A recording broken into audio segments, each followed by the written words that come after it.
महाराष्ट्राची गिरीशिखरे पुरस्कार इस समारोह के आज के इस कार्यक्रम में हमारे मध्य में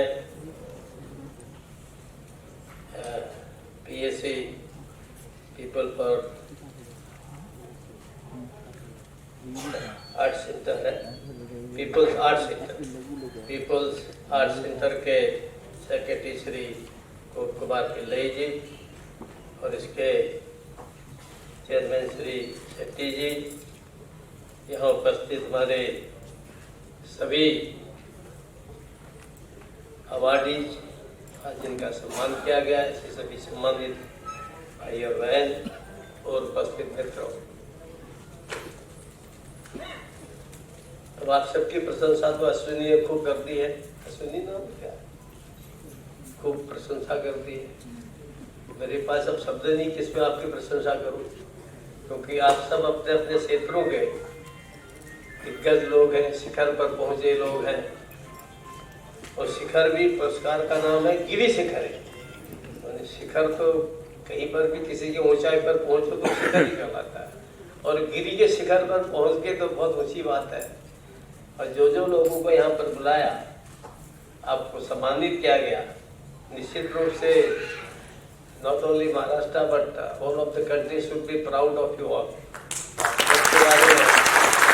हमारे पूरे देश को गर्व होना चाहिए, और सचमुच देश आप जैसे लोगों से ही बनता है। हर एक क्षेत्र में हम कभी कभी क्या करते हैं कि कुछ लोग देशों क्षेत्र में जाते हैं, विशेषता प्राप्त नहीं करते, परंतु कुछ लोग किसी विशेष क्षेत्र में जाते हैं, चाहे खेती का हो, बागवानी का हो, संगीत का हो, नृत्य का हो, और अनेक चीजें हैं, चाहे किसी इंजीनियरिंग का हो, डॉक्टरी पेशे का हो, किसी भी क्षेत्र में जाए, या सामाजिक सेवा का हो। सामाजिक सेवा भी बड़ा क्षेत्र है, तो उस क्षेत्र में बहुत से लोग लगे रहते हैं, और some people set example for them। उनमें से कुछ लोग ऐसे होते हैं जो एक उदाहरण स्वरूप बन जाते हैं, एक आइकन बन जाते हैं। और ऐसे जिन जिन क्षेत्रों का भी यहाँ पर वर्णन किया गया, हमारी संचालिका बोल रही थी, तो आप उस क्षेत्र के सभी विशेषज्ञ हैं, सबने उस क्षेत्र में एक ऊंचा नाम कमाया है, आप सब ने प्रसिद्धि प्राप्त की है। और ये स्वाभाविक है, कभी कभी क्या लगता है, अब इतने श्रेष्ठ लोग अगर इनको मान लिया हमारे पीपल आर्ट्स सेंटर अगर ये सम्मानित नहीं करता, राज्यपाल यहाँ भी नहीं आए, तो भी आपका सम्मान कम थोड़ी ना है, आपका सम्मान तो वैसे बहुत अधिक है। लेकिन कभी कभी क्या लगता है कि भाई थोड़ा सा प्रोत्साहन हर किसी को चाहिए। और मैं अभी कह दूं कि वो संचालन करते अश्विनी जो है, उसको लग रहा था लंबा भाषण देते रहो, एक पर खूब लंबा आपकी तारीफ करते जाते ना, और आपकी तारीफ तो सबकी जितनी की जाती कि मैं एक दिन में तो एक ही तारीफ पूरी नहीं होगी, तो उसे नहीं लग रहा था कि राज्यपाल के पास समय कितना होता है, तो उसको ये लग रहा था कि भाई मैं उसको रुकवा रहा हूँ। मैंने यू ऑल डिजर्व, और जो भी बोल रहे थे उससे अधिक आप डिजर्व करते हैं। लेकिन क्या है कि हम सब लोग समाज में काम करते हैं, अपने अपने प्रोफेशन में काम करते हैं, सेवा के क्षेत्र में काम करते हैं। जिस क्षेत्र में कुछ लोग ऐसे होते हैं कि प्रभु की कृपा रहती है, और प्रभु की कृपा और उनके स्वयं के प्रयत्नों से वे अपना उपलब्धियां प्राप्त करते हैं, वे एक प्रकार से बहुत बड़े सफल, एक सक्सेसफुल उसके रूप में सामने आते हैं अपने अपने फील्ड में। और सक्सेसफुल चाहे उद्योजक हो, चाहे संगीतज्ञ हो, चाहे आर्टिस्ट हो, कोई भी हो, तो वो सब उस क्षेत्र में आगे बढ़ते हैं। तो स्वाभाविक ही कि मनुष्य की इच्छा होती है कि वो कुछ करता है तो उसको कुछ लगना चाहिए।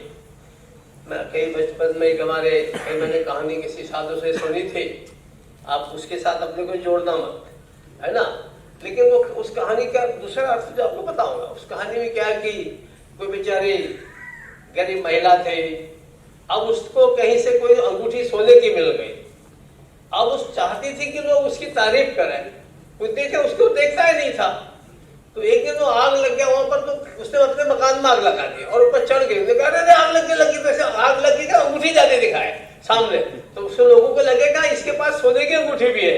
यानी वो गरीब से गरीब को भी लगता है कि उसकी किसी ने प्रशंसा करनी चाहिए कि आज उसके पास है ये सोने की अंगूठी आ गई है। ये मनुष्य का एक स्वभाव होता है। पशु पक्षी होते हैं, उनको भी जरा ठीक से पेटिंग कर दो, किसी से उनको पीठ थपथपा दो तो वो भी अच्छा काम करते हैं। तो इसलिए समाज के अंदर आवश्यक है कि जो हमारे हर फील्ड में अच्छा काम कर रहे हैं, आगे बढ़ रहे हैं, समय समय पर यदि समाज उनका सम्मान करता है, यदि समाज उनको अवार्ड देता है, समाज सबके बीच में उनकी प्रतिष्ठा को बढ़ाता है, तो स्वाभाविक है कि उनकी कला, उनके अंदर की उद्यमता, उनके अंदर का जो ज्ञान है, अभी इंटेलेक्चुअल क्या बोल रही थी, बुद्धिमत्ता, कुछ इसका नाम बोला, बुद्धिमत्ता को जैसा बोला था ना, बुद्धिमत्ता किसी महिला का नाम लिया था, बताइएगा ना।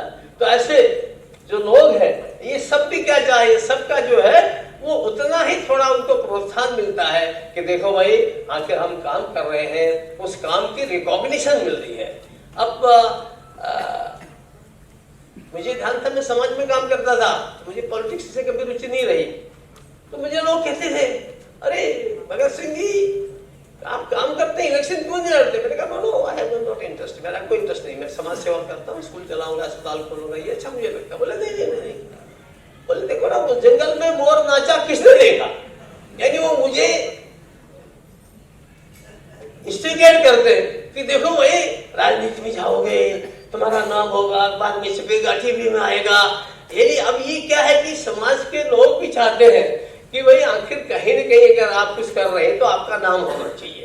तो स्वाभाविक है कि आप एक अच्छा काम कर रहे हैं, आपने अपने फील्ड में अच्छा काम किया, आज आपको सम्मानित किया गया है। मैं अपनी ओर से भी आपको बहुत बहुत अभिनंदन करता हूं और आपसे विनती करता हूं कि हम सब भारत माता की संतान हैं और इस भारत माता का सम्मान कैसे बढ़े।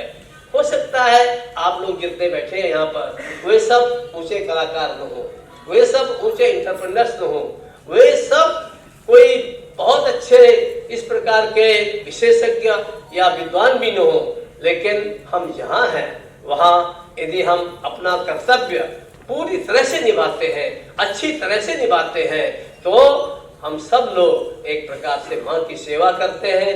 हमें शायद मंच पर न बुलाया जाए, परंतु कहीं न कहीं मैं तो कहता हूँ कि आप लोग यहाँ आए और ये भी आपका सम्मान है। और इस सम्मान के नाते से अगर मान लिया केवल इतने ही लोग आते जिनको हम सम्मानित कर रहे हैं, तो ये थोड़ी लगता कि भाई यहाँ कुछ हो रहा है।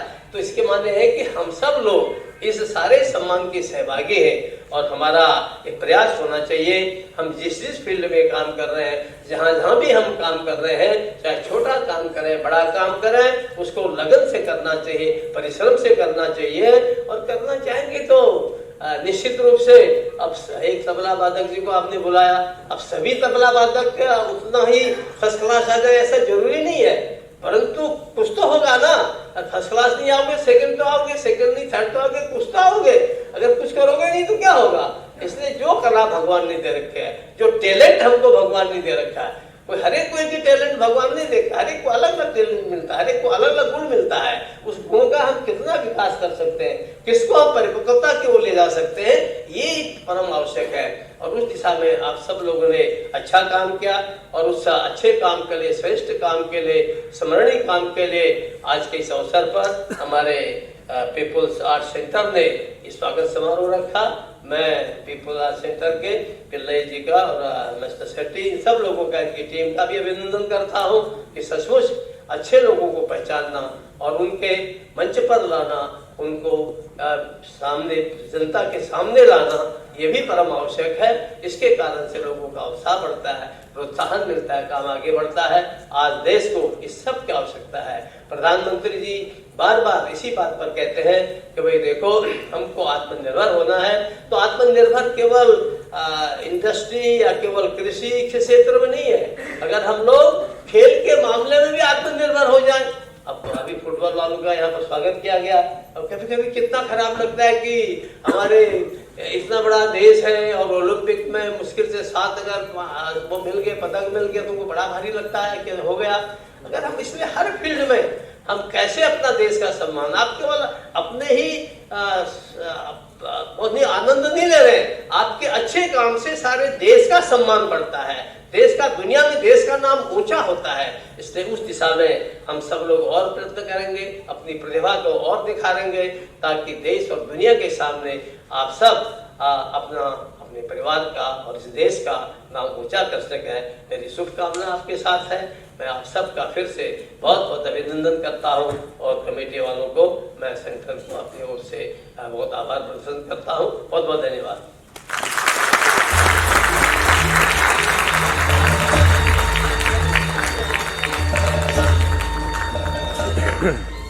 महाराष्ट्र राज्याचे माननीय राज्यपाल माननीय श्री भगतसिंह कोश्यारी साहेब, त्याचबरोबर सभागृहातील सर्व मान्यवरांचे मी मनापासून आभार मानते आणि चूकभूल काही झाली असेल तर घ्यावी अशी विनंती करते।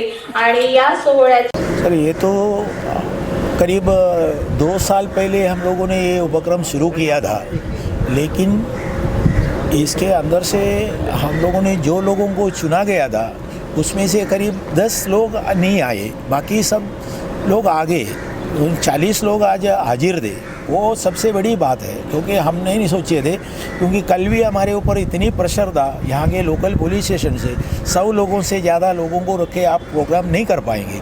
लेकिन हमने उनको बताया ऐसा कोई आदेश सरकार की तरफ से नहीं, केंद्रीय सरकार से तरफ से भी नहीं, राज्य सरकार की तरफ से भी नहीं। जो भी बंद नाट्यगृह है वो नाट्यगृह के अंदर 50% ऑडियंस को रख के प्रोग्राम कर सकता है और एक सीट छोड़कर एक सीट में हम ऑडियंस को बिठा सकता है। उस हिसाब से हम लोगों ने बात किए थे।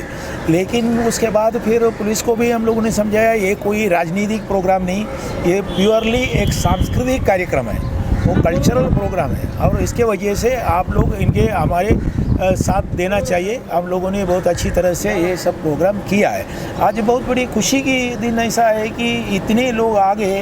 हमें बहुत तकलीफ उड़ा है, उसमें आर्थिक संघर्ष है और दूसरे यहाँ से अफवाह उड़ते हैं आज कार्यक्रम नहीं होएगा और इतने सब कुछ अपने खिलाफ के एक वातावरण होते हुए भी ये प्रोग्राम अच्छी तरह से हम लोग कर पाया, इतने में हम लोग बहुत खुश हो। सर, आज संगीत के पद्मश्री सुरेश वाडकर जी को अवार्ड मिला, लता मंगेशकर जी को, रोनी अटंगी जी को और बहुत सारे लोग संगीत से जुड़े हुए थे। तो ऐसे में मतलब सिलेक्शन करने के लिए कोई प्रॉब्लम तो नहीं हुई आपको? ये सिलेक्शन ऐसा है कि मैं पिछले 42 साल से कला सांस्कृतिक क्षेत्र में प्रोग्राम करते हैं। इसमें मैं सिर्फ हिंदी नहीं, मराठी नहीं, साउथ इंडियन भाषा में तमिल, मलयालम, तेलुगु, कन्नड़ा, बाकी सभी भाषाओं में मैं प्रोग्राम आयोजित करता है। तो इसके अलावा दूसरा ऐसा है कि आपने अभी जो नाम लिया, उषा मंगेशकर, सुरेश वाडकर और आशा खाडिलकर जो शास्त्रीय गायिका है, इनके अलावा एक बहुत बड़े मशहूर म्यूज़िक डायरेक्टर है हम उपस्थित हैं, अशोक पटकी। अशोक पटकी साहब का पहचान, अशोक पटकी का नाम बोलने से कोई पहचानते नहीं है अशोक सर, अशोक सर, लेकिन उसमें अशोक पटकी साहब का पहचान ऐसा है कि कोई अगर पूछेगा इनके पूछेगा। अभी देखिए ऐसे दूरदर्शन में एक बहुत बड़े म्यूज़िक था, ये अपनी ये था, उनकी म्यूज़िक आज पूरे भारत में लहराया गया। वो गाना ऐसा है कि मिले सुर मेरा तुम्हारा। मैं कोई गायक नहीं है, मैं कोई म्यूज़िक डायरेक्टर नहीं, लेकिन उसमें से वो मशहूर है। अभी अशोक पटकी साहब को बुलाने का कारण वही था, दूसरा कुछ नहीं। आइए, आपका ही तारीफ कर रहा है। विभिन्न क्षेत्र से लोग आए और आपके यहाँ पे कार्यक्रम में भाग लिए, लोगों को अवार्ड से नवाजा गया, उनको सम्मान मिला।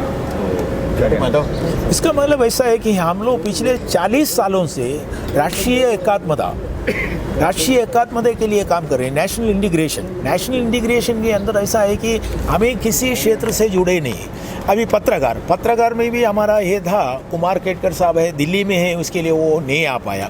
और इलेक्ट्रॉनिक्स मीडिया में राजीव खांडेकर, उनका नुमाइंदा भेजा गया।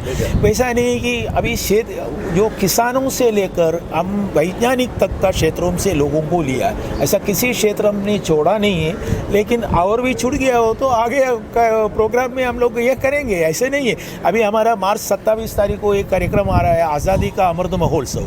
वो तो बहुत बड़े नेशनल लेवल में हम लोग कर रहे हैं। उसमें भारत के अंदर के अभी इसी में हम लोगों ने सिर्फ महाराष्ट्रियन लोगों को ही सत्कार में शामिल किया गया, लेकिन उसमें हम देश भर के लोगों को लेंगे और वो एक अलग रवैये से वो प्रोग्राम आयोजित करेंगे। अशोक जी आपको आज ये अवार्ड से नवाजा गया है और राज्यपाल जी के हाथों आपको सम्मान। आपको तो ऐसे बहुत सारे अवार्ड मिले हैं, लेकिन जिस आपने मिले सुर मेरा तुम्हारा और इतने 5000 से ज़्यादा राष्ट्रीय एकात्मकता का गाना था वो जी, और पहले से नहीं अच्छा लगा। आज हीरक महोत्सवी अवार्ड मिला है और पिल्लई साहब का बहुत शुक्रगुजार हूँ कि इतना बड़ा काम कर रहे हो और अच्छा लगा। मतलब बड़े बड़े आर्टिस्ट आए थे आज, सबको अवार्ड मिला अपना राज्यपाल के हाथों से, तो अच्छा लगा।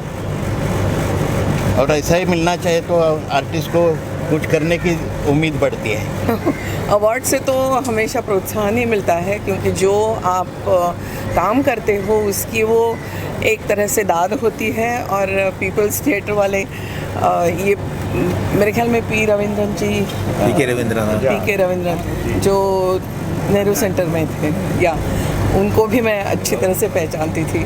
तो इन्होंने जो ये काम किया है और 1000 से ऊपर इनके ऐसे इवेंट्स हुए हैं और बहुत अच्छा इवेंट हुआ है।